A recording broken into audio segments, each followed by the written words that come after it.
Hello, everyone. My name is Wan-Sheng Liu, and I'm a professor at Penn State. So it is an honor to present this work in here, and I want to thank the organizer for their invitation.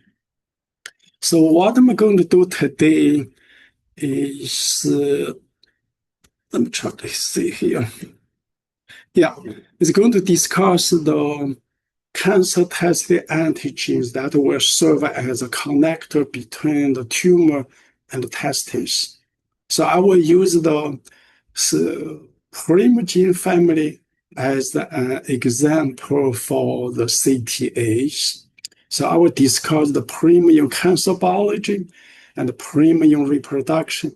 And finally, I will talk about the retinoic acid, the signal pathway, as a shared molecular mechanism between the cancer cells and the germ cells. So if you are working in the cancer biology, you will frequently notice that many cancer gene markers are normally expressed in the testis.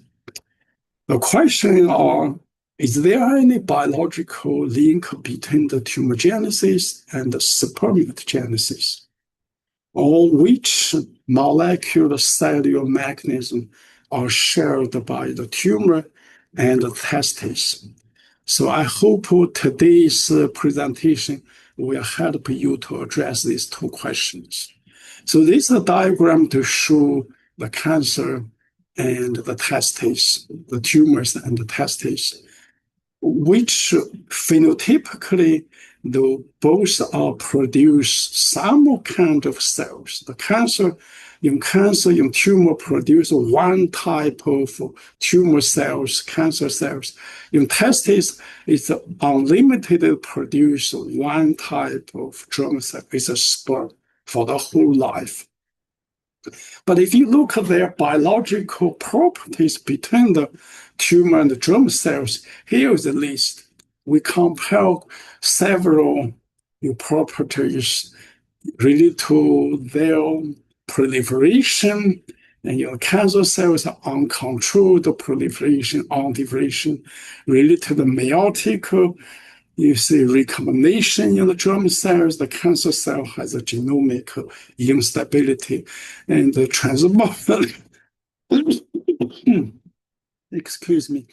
the transcriptional activation risk in the cancers in the germ cells.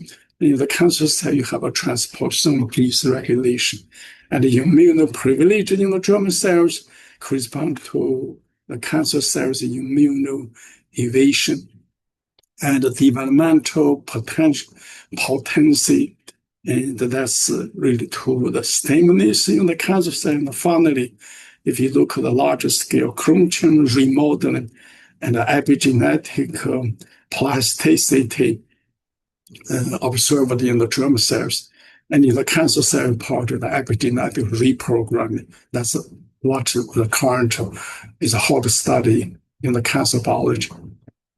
So those two are connected by a group called cancer testis antigen.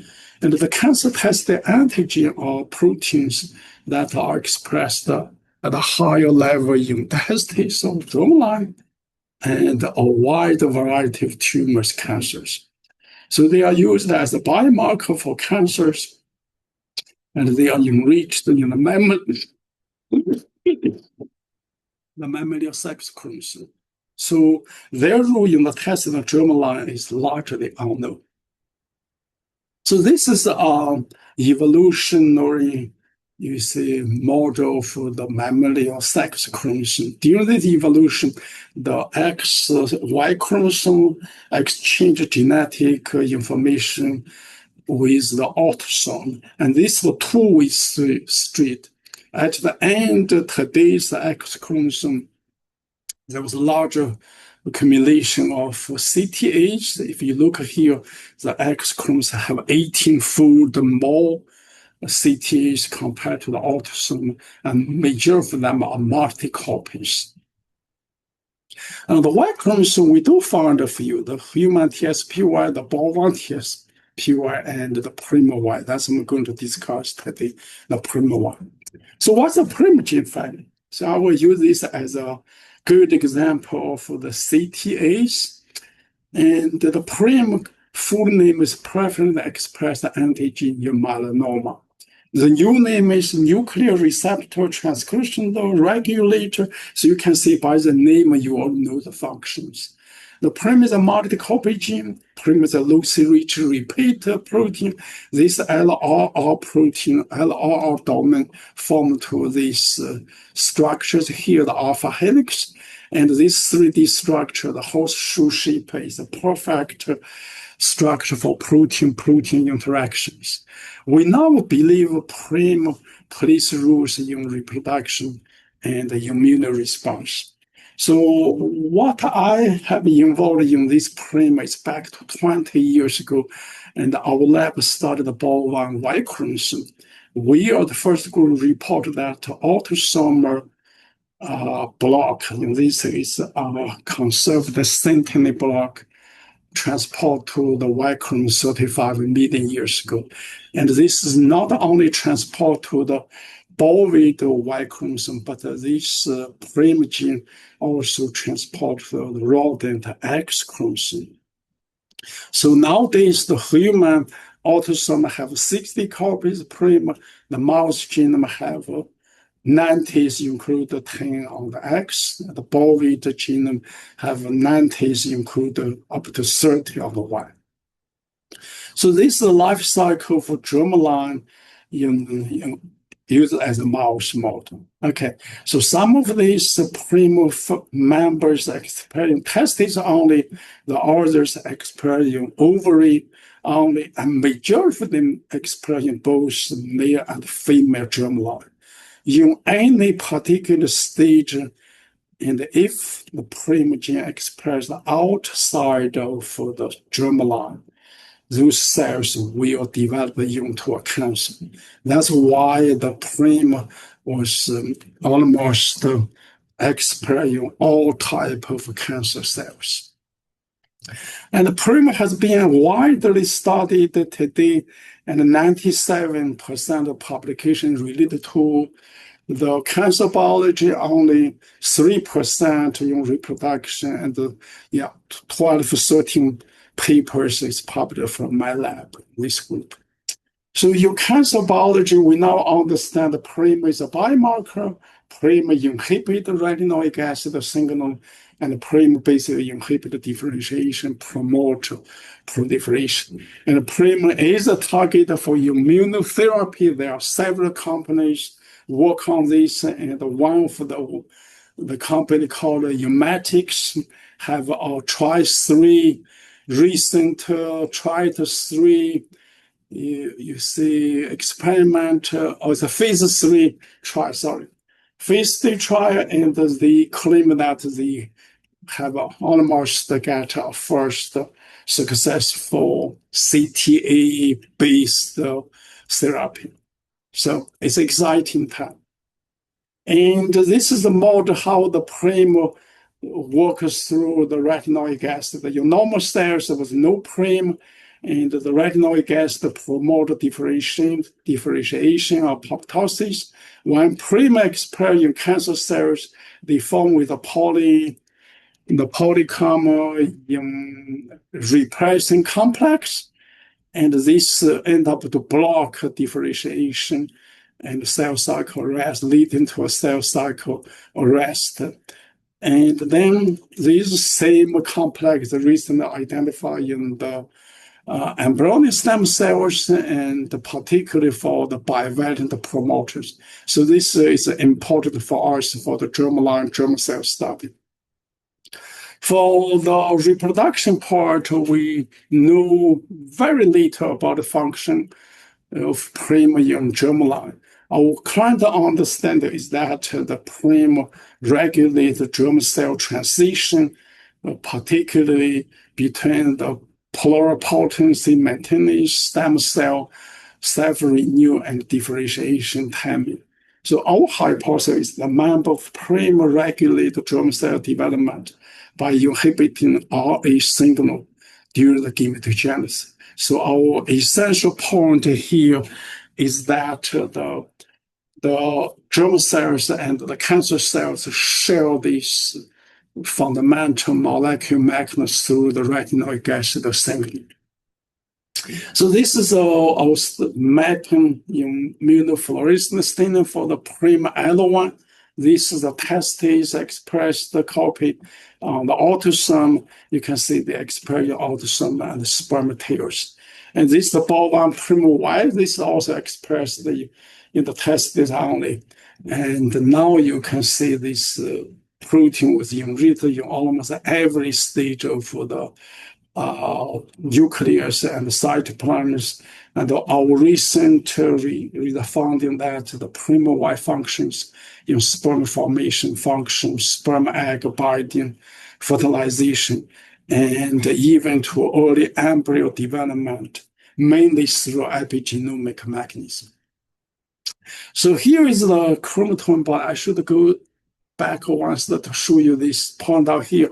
This is a chromatin body. You can see how big this chromatin body you see around the spermatase stage. When the haploid germ cells emitted after the meiosis, and the transcription slowly shut down.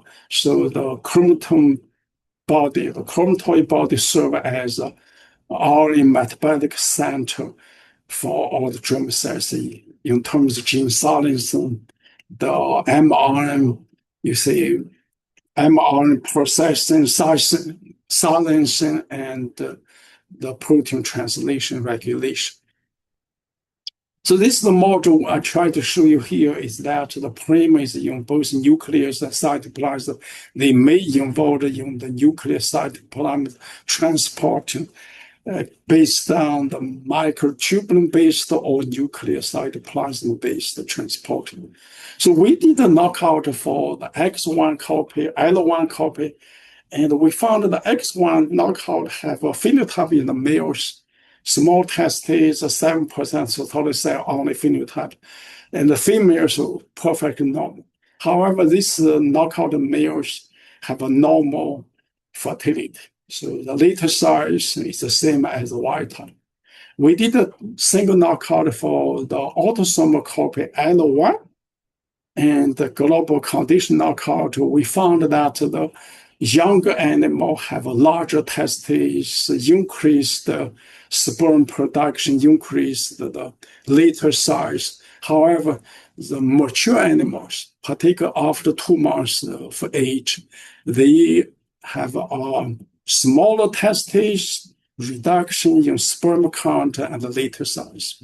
So this is a summary for the PRAME1 global knockout, particularly with the younger animal, it's a super fertile, the mature animal is subfertile. However, please notice here, the Sertoli cell only is still 7% Sertoli only phenotype.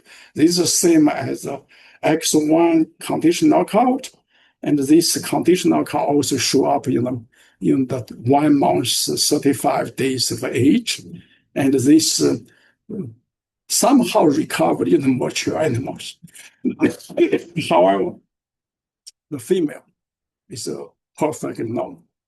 And then we spent 2-3 years in the lab trying to figure out why this phenotype is produced with this genetic background. So we noticed that the Sertoli cell only show up from postnatal day 2, day 3, all the way down. We found these mammalian stem cells is decreased while the differentiation, you say differentiation of mammalian cells is increased. We confirmed this by a EGFP mouse model.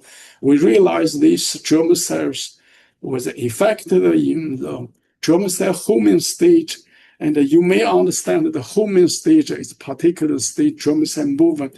And then the blood testis barrier is formed between the Sertoli cells. This is a fundamental, it's a physiological event, a cellular event for the spermatogenesis. So we test all this. We further identify these seminal tubulin waves where the sperm production occurred in the mouse. And this retinoic acid peaks occurred in the stage 7, 8, where we really knock out the animals. This stage is significantly affected, while the stage 1 is the stem cell. Melanoma stem cells, that's also affected. The other stage was not affected. So we were able to figure out which layers of germ cells was affected and with which retinoic acid peaks, the first, the second, the third peaks.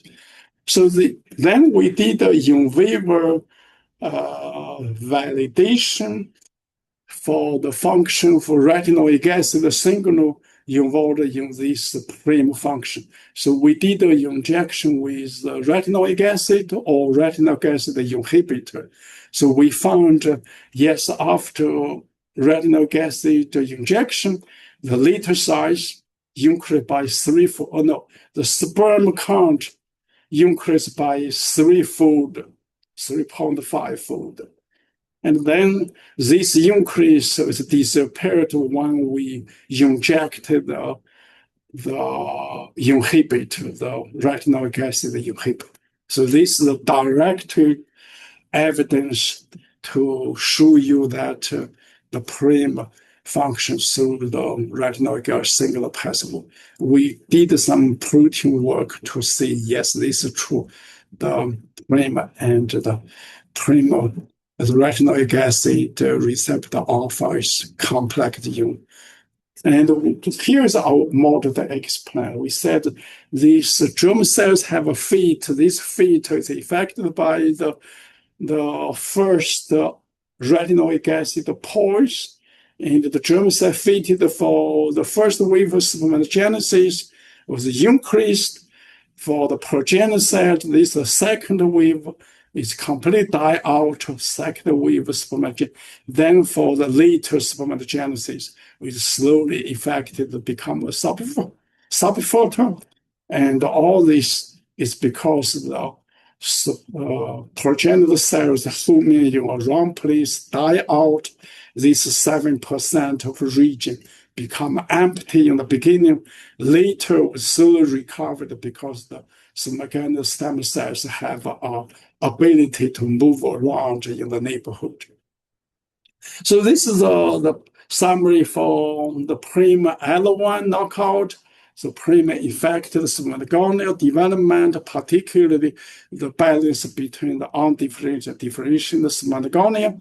And then the PRAME1 serves as a repressor of retinoic acid during spermatogonia development.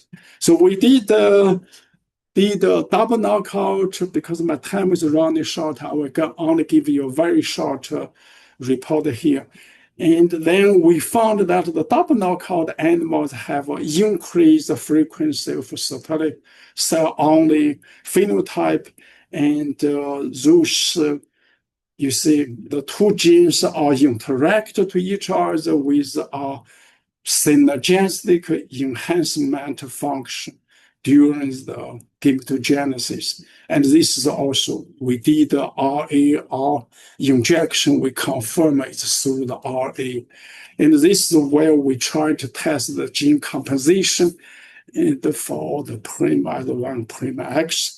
And finally, I want to show here, because what we realized, the PRAME, you can see here the single knockout female mating with the wild type males.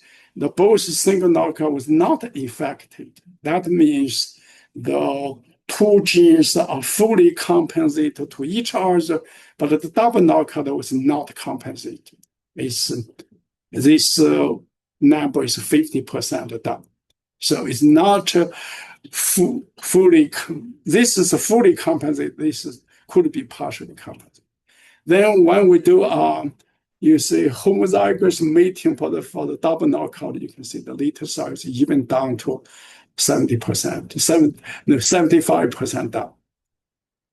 Okay, to summarize for this part, the PRAME1 X1 double knockout, and the two genes are interact each other. We know them, they have a dosage event, and also they fully compensated during oogenesis. for the single knockout, but only partially compensated during the spermatogenesis for single knockout.